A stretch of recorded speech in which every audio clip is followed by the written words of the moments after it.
Strange New World has just dropped its boldest experiment yet, a documentary-style episode that asks, what is Starfleet? But with shaky drone shots, a filmmaker with a grudge, and a story lost in the chaos, did it totally miss the mark?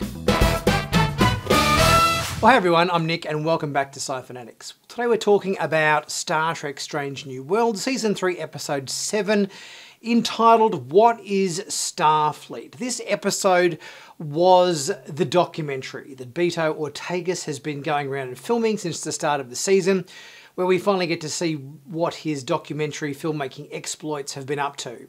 And I gotta say, I wasn't particularly over the moon about this episode. In fact, I would go as far as to say it was my least favourite episode of the season so far. There have been some quite successful episodes in TV in the past where news crews have followed around a show. Like, I think there was a Babylon 5 episode, for example, where Interstellar News Network did like a day in the life piece on Babylon 5 station and so forth. And there have been episodes of other shows as well that have been similar in terms of documentary style coverage. I think there might have even been like a MASH episode or something, and other shows. I think maybe Battlestar Galactica did one as well.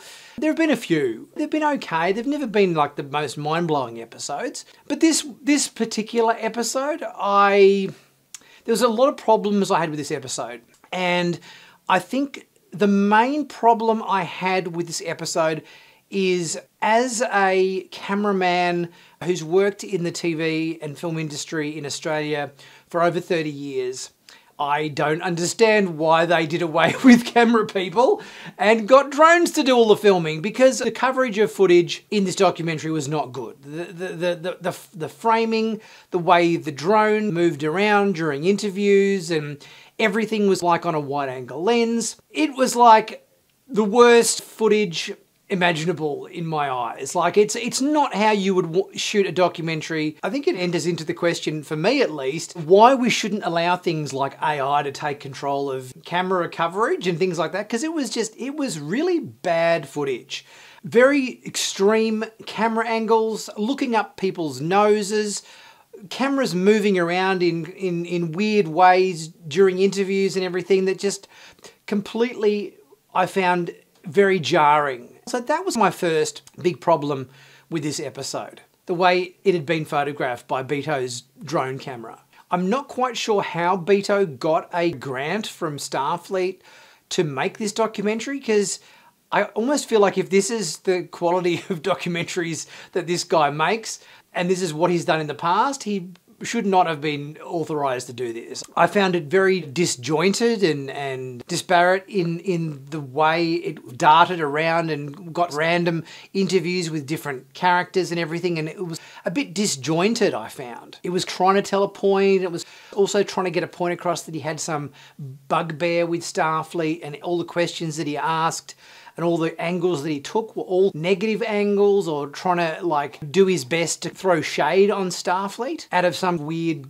grudge that he had, that his sister had been injured in that attack with the Gorn, and that he was somehow, I don't know, had some negative perception or vendetta against Starfleet, a bone to pick with Starfleet, do this hatchet piece on them, which had never been established in any prior episode, that he was trying to get through in the documentary. I think also made the documentary not something I wanted to watch, because I think we all love Starfleet. We put Starfleet on a pedestal, and you could clearly see that he was trying to tear them down.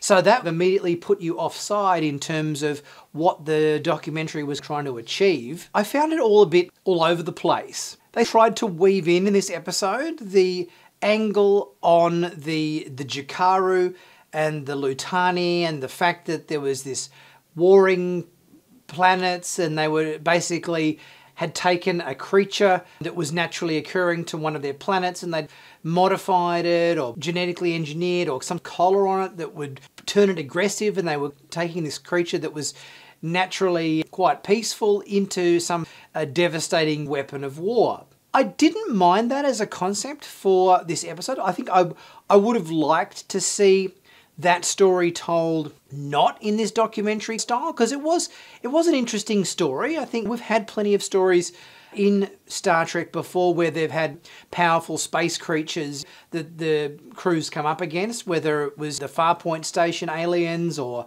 the Galaxy's Child aliens in TNG or the Tin Man episode of TNG. There have been some definitely interesting stories that have covered spaceborne life forms and how the Enterprise has dealt with them, and there's been a bit of a moral story there as well. I didn't mind that as the B story, but it was so poorly covered in the context of this documentary. I think anything nice or noble or a message of life and how we should treat it and how we shouldn't use things of beauty for weapons of war. Any of that message that would have come if they had have made this story about the Jakaru was a bit lost in this very muddled, disparate, poorly shot documentary. So I think there was definitely a good story to be told in the plot. The fact that it was a moral story, that Starfleet was having the Enterprise chase this creature around, and the Enterprise crew clearly didn't want to shoot at it, but they were under orders. That moral debate, I think, was an interesting one to tell as well. And the crew torn between what Starfleet was ordering them to do and what Uhura wanted to do in terms of they were just trying to communicate with this creature and understand it and everything. There was a really beautiful story to be told in that, I think. And any potential beauty or moral story that could have quite sweetly come through with the tale of this poor innocent creature that had been put into servitude by this race and drafted into being a weapon of war for them, was so lost in Beto's grudge and bone that he had to pick with Starfleet, it just got superseded, chopped and changed between different interviews with characters, in some ways telling little stories about their past, but it was just this weird mashup collection of Spock doing Tai Chi, telling a story about a childhood friend that shunned him because he was half human.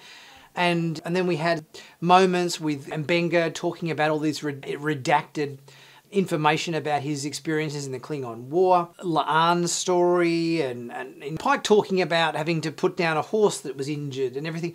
All these moments, it's like, what was even Ortegas working on some engine rebuild that she was doing in her quarters? It's like, well, what's the point? I just found all these strange interviews so distracting, I think, because they were always in weird environments. They were weirdly framed, weirdly shot. I just think it did no favors to the story as a whole. All of the promo footage and so forth and photos and stuff for this episode seemed to draw very heavily on the dinner party scene, which was only a very, very short moment at the very end of the episode where we saw the guys having a dinner party in Pike's quarters, but it was so fast and so quick. I thought we would probably get to know the characters a little better through this dinner party scene. And I almost felt like these moments which we got in interviews with Uhura and Spock and Pike and everything, talking about these moments that they had.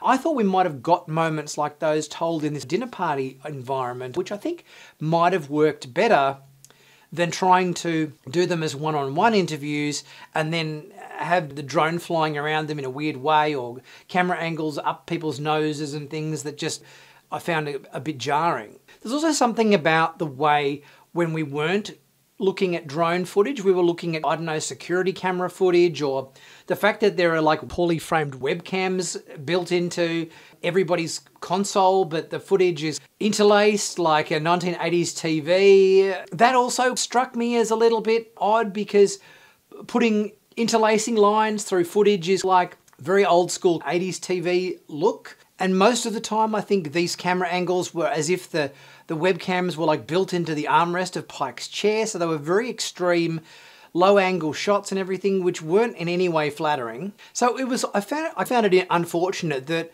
even though we had quite a sweet story to tell about a spaceborne alien life form that has emotions, that has a heart, that has children, had been roped into servitude by a warring alien race, was so miserable that it just wanted to die and to commit suicide by throwing itself into a sun, and a moral story about Starfleet forcing the Enterprise to appease this race. There was a really good story in this episode that I really would have liked to see. I think this, as I said, could have been easily another amazing Star Trek story like Tin Man or something, but it was so lost. It was so lost in this terrible documentary. But I think, yeah, in this context, trying to be quirky and trying to frame it all in the context of a documentary, it didn't work for me. But what do you guys think? Did you like this episode, or did you have issues with it?